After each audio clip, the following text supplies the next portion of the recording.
E aqui em São Paulo tem gente séria, gente equilibrada, gente... Agora mesmo, acabei de fazer o programa no UOL. O Juca Kfouri, corintiano e paulistano, nascido da cidade de São Paulo, falou o quê? Criticou a arbitragem, achou que os dois pênaltis foram mal marcados, o Flamengo mereceu vencer, elogiou o Flamengo.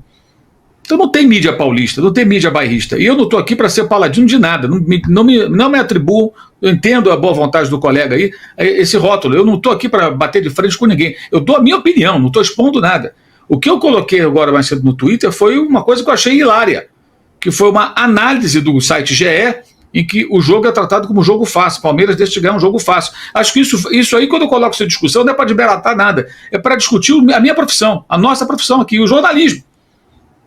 Esses sites não têm editor, gente, não é possível, porque a pessoa pode até achar que o Palmeiras jogou melhor, que merecia vencer, é um direito de ter uma opinião, mas jogo fácil? Não tem jogo fácil para nenhum dos dois nesse confronto. Eu acho que isso evidencia uma crise da profissão. Não tem editor. Não tem editor. E outra coisa que eu coloquei, outra coisa que eu penso, que eu sempre falo isso do ar nos lugares que eu trabalho, que é o palpitão. Eu não dou palpite.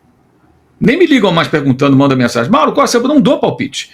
Sabe o palpitão? Bota um monte de carinhas ali, aí tem lá um palpitão do GE, 8 pessoas, 1 empate, 7 vitórias do Palmeiras. Então o que eu digo, palpitão só serve para expor as pessoas que participam, aí a paciência, a questão delas, e o cara a cara, que é uma coisa inútil. Inútil, o cara a cara é inútil, isso eu falo no ar, quando eu estou lá na Jovem Pan, lá o pilhado, o apresentador, o Thiago Asmar, faz o cara a cara, eu falo, vamos enrolar aqui o público durante uns 25 minutos, falando sobre o nada, porque o cara a cara não serve para nada. Você vai comparar o quê? Individualmente jogadores, quando você tem... O jogo é coletivo. E assim, é claro, fica muito evidente que às vezes as pessoas até não conhecem bem os times, né? Nem o retrospecto. Esse palpitão do GE mostra que as pessoas não conhecem o retrospecto. O Flamengo não perde no Campeonato Brasileiro para o Palmeiras no estádio Allianz Parque desde 2017 e perdeu no ano passado na Copa do Brasil e se classificou, que foi uma derrota / vitória, porque o time avançou, havia vencido por 2-0 no Rio. O Flamengo joga bem naquele estádio, mesmo com piso sintético. Ganhou com o Renato, ganhou com o Jorge Jesus, provocando a queda do Mano Menezes, e ganhou ontem. Empatou com o Domi quando ainda era o Vanderlei. Nem o Domi estava lá, estava auxiliar dele de bermudão, lembra? Esqueci o nome dele, ficava de bermuda. No jogo da Covid, o Richard Rios jogou pelo Flamengo contra o Palmeiras. O Hugo foi o goleiro, era o quarto goleiro, apareceu do nada, fechou o gol. O Flamengo joga bem nesse estádio. E o Flamengo, nos últimos 15 jogos, são 7 vitórias e 8 empates, contando tudo, né, pelo brasileiro, Flamengo e Palmeiras. Então é um retrospecto muito bom que o Flamengo tem nesse estádio. Como é que de 8, 7 acha que o Palmeiras vai ganhar? É pouco conhecimento, o pessoal dá o palpite, não parou para pensar. Então isso aí é mais uma ironia / crítica a uma questão da nossa profissão, a preocupação que hoje nesse jornalismo de engajamento existe em dar palpite, adivinhar o futuro. Uma coisa que eu tenho combatido sempre. 10ª rodada, assim, abrir 7 pontos. Torcedores do Flamengo estavam falando isso, escrevendo isso na rede social. Não, se perder domingo, acabou. Como acabou, amigo? 10ª rodada. Tanta coisa para acontecer.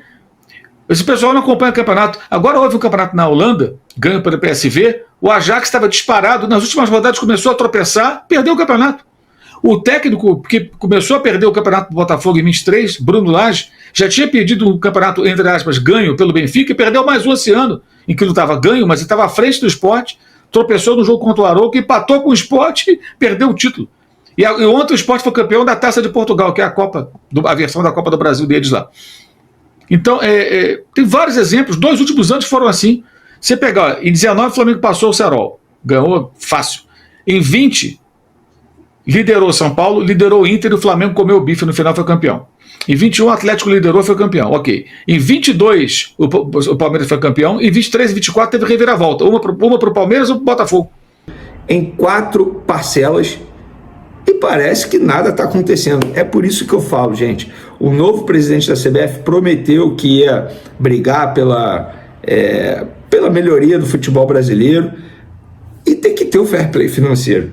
Tem que ter o fair play financeiro, porque não dá. Os clubes que são, digamos, responsáveis, Flamengo, Palmeiras, o próprio Atlético Paranaense, que hoje está na 2ª divisão, tem outros clubes também que são responsáveis, enfim, acabam sendo prejudicados, digamos assim. Então fica aí a informação. Outra informação, gente, Vinícius Júnior e Ancelotti estarão no Maracanã nessa quarta-feira para acompanhar Flamengo e Deportivo Táchira. E jogo que vai ter casa cheia, mais de 55 mil ingressos já foram vendidos de maneira antecipada. A diretoria espera aí pelo menos 63 mil pessoas presentes no Maracanã e eu espero um grande jogo. Independentemente dos desfalques, eu acho que o Flamengo tem a obrigação de vencer o Deportivo Táchira, que, se não me engano, não venceu ninguém nesse grupo. Jogo mal demais, todas as partidas que eu assisti do Deportivo Táchira, um negócio horroroso, fraco, time fraco, sabe, time amador. Eu lembro que o Flamengo teve uma dificuldade absurda para vencer o jogo de ida lá fora, 1-0, foi porque o Arrascaeta fez uma jogada de craque ali, acabou fazendo um gol. Eu já considerei um absurdo e agora dentro do Maracanã não espero menos que uma vitória aí por 2 gols de diferença, sendo bem sincero. E o Vinícius Júnior e o Ancelotti estarão no Maracanã. O Ancelotti vai vai visitar o Cristo Redentor no Rio de Janeiro antes de ir ao jogo, então vai curtir. Inclusive gostei da coletiva dele, de apresentação ali na primeira convocação dele. Gostei pelo fato dele não ter chamado o Neymar, tá certo. Enfim, a gente pode discutir outros nomes aí que ele acabou chamando, mas fora isso, seja bem-vindo ao Maracanã, Ancelotti, treinador da seleção brasileira. O Vinícius Júnior já é de casa, não precisa dizer seja bem-vindo, muito pelo contrário, ele conhece muito bem aquele estádio ali, cada cantinho daquele estádio. E para o jogo, gente, Alan, Pulgar e Vinha podem voltar. Nessa quarta-feira a gente vai ter a definição aí no treino dessa terça-feira, no treino de hoje a gente vai ter essa definição aí envolvendo esses 3 atletas. Tomara que o Vinha volte, pelo menos para ficar ali no banco, sentir novamente o clima de um jogo, de concentração. Isso é bacana demais para um jogador que está desde o dia 11 de agosto sem entrar em campo depois de 2 lesões graves, cirurgia. Que ele volte e volte melhor ainda, que é um jogador que eu particularmente gosto bastante. Galera, Alcaraz, vamos lá. O Everton emitiu um comunicado oficial sobre a situação do jogador, tá? Deixa eu ler aqui o comunicado. No site eles falam sobre jogadores que estão no momento no elenco por empréstimo e qual é a situação desses jogadores. Sobre o Alcaraz, eles falaram o seguinte: o clube, no caso o Everton, continua as discussões com Charles Alcaraz, que chegou aos Blues por empréstimo do Flamengo em fevereiro, até o final da temporada 2024-2025, ou seja, até o dia 30 de junho ele tem contrato com o Everton. E eles falam aí que estão debatendo com o jogador. Isso quer dizer que eles confirmam a informação que a gente trouxe. O Alcaraz ainda não bateu as metas. Se tivesse batido as metas, eles seriam obrigados, ou seja, não tinha por que conversar com o Alcaraz. Eles estão conversando com o Alcaraz. Por quê? Se o Alcaraz não bater a meta, ou as metas, eles vão analisar se vão comprar o jogador, se vão exercer a opção de compra. E por isso eles estão conversando com o Alcaraz. A informação que eu tenho é que o Alcaraz quer ficar, o Everton também quer continuar com o jogador e, obviamente, eles vão conversar com o Flamengo. O Flamengo está tranquilão. Repito o que eu falei no vídeo anterior, tranquilão. Porque se o Everton não quiser, outros clubes querem pelo mesmo valor da opção de compra junto ao Everton. Jorginho, galera, essa semana vai ter uma reunião do José Boto, Jorginho e o Arsenal. Verei o que falta. A questão é, o Jorginho será jogador do Flamengo. Só que nesse momento ele será jogador do Flamengo a partir do dia 1º de julho. Ou seja, no meio do Super Mundial. O Flamengo quer ter o Jorginho para o Super Mundial. E por que não pode ter o Jorginho para o Super Mundial? Porque precisa da rescisão com o Arsenal. E por que o Jorginho ainda não rescindiu com o Arsenal? Porque o Jorginho tem valores a receber, bonificações a receber, e ele não quer abrir mão de tudo. E o Arsenal também não quer abrir mão do jogador assim. Beleza, você não quer abrir mão, então você vai ficar aí até o dia 30 de junho. A partir do dia 1º você pode ser de quem você quiser. E tá nessa. Verem, o Flamengo pode pagar. O Flamengo não quer pagar. Porque o Flamengo poderia chegar, beleza, Arsenal, a gente te dá um valorzinho aqui, você libera o jogador antes. Para que fazer isso? Sendo que o jogador vai ficar livre e vai ser atleta do Flamengo a partir do dia 1º, ou seja, por alguns dias o Flamengo vai pagar um alto valor? Não faz sentido. Então é por isso que o Flamengo vai se reunir com o Jorginho e com o Arsenal para tentar chegar a um acordo nessa situação. E para finalizar nosso vídeo, galera, vou trazer números aqui do Alexandro no jogo contra o Palmeiras, porque foi algo assustador, tá? 90 minutos jogados, 74% de acerto no passe, um drible certo, 2 desarmes, 2 interceptações, 8 cortes, 5 duelos ganhos de 9, 4 faltas. Gente, Muita gente pode assim, caramba, os números são muito bons. E quem assistiu ao jogo pode ver um Alexandre jogando em altíssimo nível, calando a boca de muita gente que disse que ele escolheu o Flamengo porque ele não tinha mais espaço na Europa. Claro que ele tem espaço na Europa, é porque o Flamengo também é um clube que pode dar todas as possibilidades que um clube europeu daria para ele. Salário alto, visibilidade, briga por títulos, visibilidade para ser convocado para a seleção brasileira, tal como está acontecendo. Teve mudança de treinador e mesmo assim ele continua sendo chamado. Então é um jogador que merece muito respeito. E o do Rossi, gente, para mim foi o melhor em campo, tá? Eu votaria no Rossi melhor em campo contra o Palmeiras.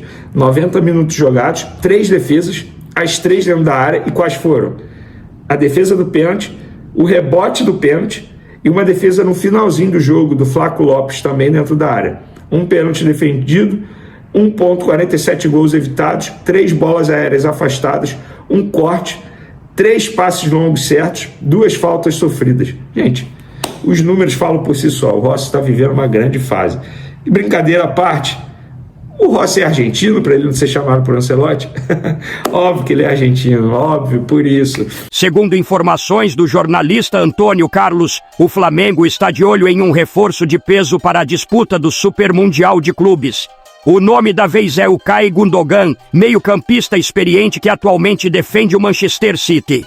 O jogador não deve renovar seu contrato com o clube inglês e já está com saída encaminhada. Aproveitando essa situação, o Flamengo quer agir rápido e garantir a contratação do atleta. O técnico Felipe Luiz, que assumiu o comando da equipe recentemente, conhece muito bem Gundogan, já que os dois se enfrentaram diversas vezes no futebol europeu e também se respeitam fora de campo. Felipe acredita que Gundogan seria a peça ideal para reforçar o meio-campo rubro-negro e liderar o time na busca pelo título do Super Mundial.